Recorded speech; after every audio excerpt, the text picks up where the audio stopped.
Uncle Mike was still hung up on that Inchi rice he'd missed out on before. He was being extra cautious before heading inside this time. He wanted to make sure that overly enthusiastic tablemate from yesterday wasn't there. It was clear that yesterday's experience had left him a bit traumatized. Uncle Mike's goal for today was crystal clear. He was finally going to get a taste of that Inchi rice. After watching that lady enjoy it so much yesterday, he just couldn't get it out of his mind. That tempting plate of Inchi rice had been haunting his thoughts. Ever since then, he knew exactly what he wanted. He clearly placed his order for a serving of the Inchi rice. The waiter happened to be a new hire. The poor guy looked a little nervous. The wait always feels like it's never going to end. Uncle Mike kept his eyes glued to the kitchen. He was eagerly anticipating the dish he'd been dreaming about. He had even planned out the perfect way to savor every bite. But when the food finally arrived, Uncle Mike was completely floored. Sitting right in front of him was a plate of stir-fried pork liver with green onions. The new waiter had completely botched the order. The owner rushed over to apologize immediately. He promised they would make a fresh batch of the Inchi rice right away.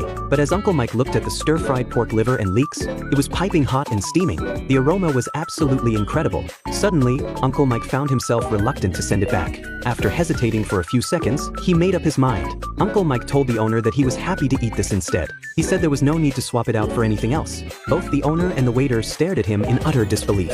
They clearly didn't expect a customer to be so understanding about a mistake. Feeling bad about the mix-up, the owner decided to make it up to him. He brought out a complimentary plate of golden, crispy-bottomed pan-fried dumplings. The dumpling skins were fried to absolute perfection. The filling was fresh and bursting with juice. Uncle Mike picked up his chopsticks. He began to dig into this unexpected meal. The pork liver was cut into thick, generous pieces. Yet it was surprisingly tender. There wasn't even a trace of that strong, gamey iron taste. The green onions were crisp and refreshing. The bean sprouts were sweet and incredibly juicy. The seasoning for the entire dish was just spot on. Even though he didn't end up with the Inchi rice he came for, he found himself totally captivated by this plate of stir-fried pork liver. The flavor was honestly breathtaking. The more Uncle Mike ate, the more satisfied he became. He even started to feel a sense of gratitude. He was thankful for this beautiful little accident. By the time he finished the meal, he was in a state of pure bliss. Uncle Mike had completely forgotten all about the Inchi rice he'd been so obsessed with.